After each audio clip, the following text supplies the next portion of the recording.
This baby in a basket story was lifted directly from the myth of Sargon of Akkad of around 2250 BC. Sargon was born, placed in a reed basket in order to avoid infanticide, and set adrift in a river. He was in turn rescued and raised by Aki, a royal midwife.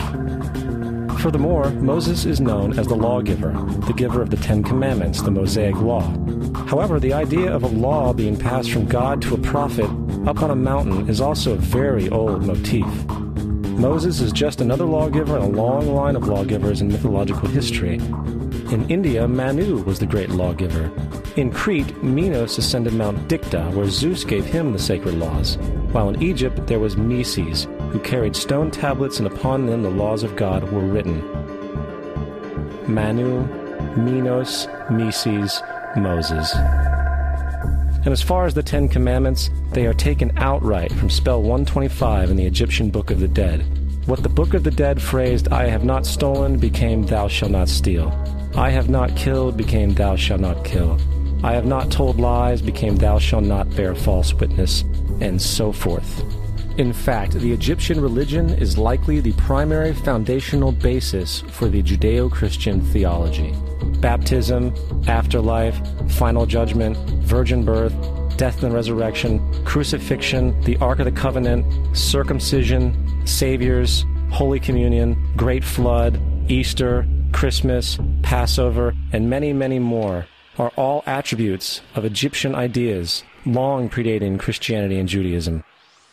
Justin Martyr, one of the first Christian historians and defenders, wrote, "When we say that he, Jesus Christ, our teacher, was produced without sexual union, was crucified and died and rose again and ascended into heaven, we propound nothing different from what you believe regarding those who you esteem sons of Jupiter." In a different writing, Justin Martyr said, "He was born of a virgin, except this in common with what you believe of Perseus." It's obvious that Justin and other early Christians knew how similar Christianity was to the pagan religions. However, Justin had a solution. As far as he was concerned, the devil did it. The devil had the foresight to come before Christ and create his characteristics in the pagan world. Fundamentalist Christianity, fascinating. These people actually believe the world is 12,000 years old. Swear to God. I actually asked one of these guys, okay, dinosaur fossils. He says, dinosaur fossils? God put those here to test our faith.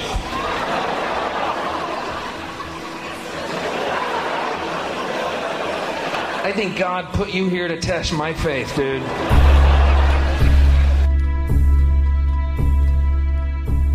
The Bible is nothing more than an astrotheological literary hybrid, just like nearly all religious myths before it. In fact, the aspect of transference of one character's attributes to a new character can be found within the book itself.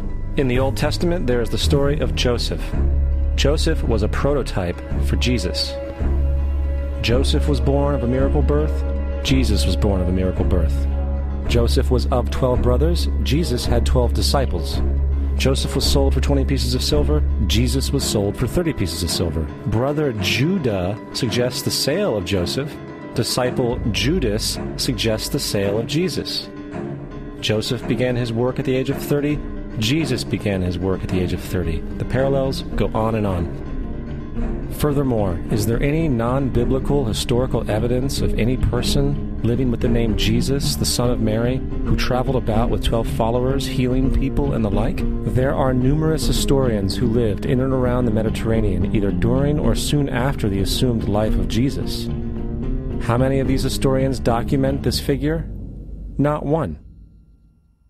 However, to be fair, that doesn't mean defenders of the historical Jesus haven't claimed the contrary. 4 historians are typically referenced to justify Jesus' existence. Pliny the Younger, Suetonius, and Tacitus are the first 3. Each one of their entries consists of only a few sentences at best, and only refer to Christus or the Christ, which in fact is not a name but a title. It means the Anointed One. The 4th source is Josephus, and this source has been proven to be a forgery for hundreds of years. Sadly, it is still cited as truth.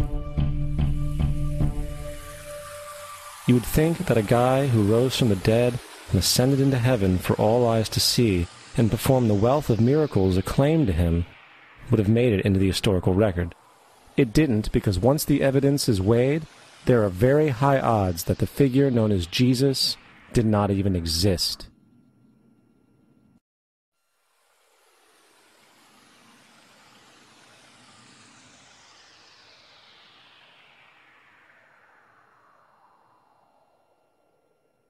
We don't want to be unkind, but we want to be factual. We don't want to cause hurt feelings, but we want to be academically correct in what we understand and know to be true. Christianity just is not based on truth. We find that Christianity was in fact nothing more than a Roman story developed politically. The reality is, Jesus was the solar deity of the Gnostic Christian sect, and like all other pagan gods, he was a mythical figure.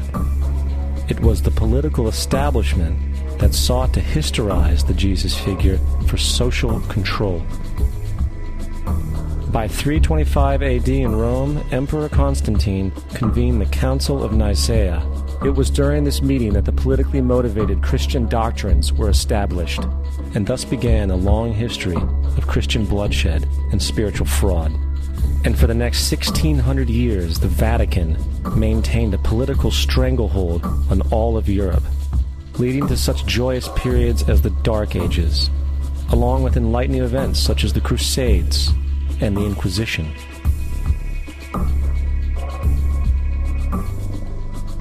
Christianity, along with all other theistic belief systems, is the fraud of the age. It serves to detach the species from the natural world, and likewise each other. It supports blind submission to authority.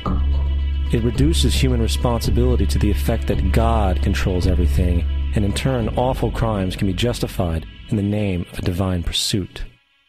And most importantly, it empowers those who know the truth, but use the myth to manipulate and control societies. The religious myth is the most powerful device ever created and serves as the psychological soil upon which other myths can flourish.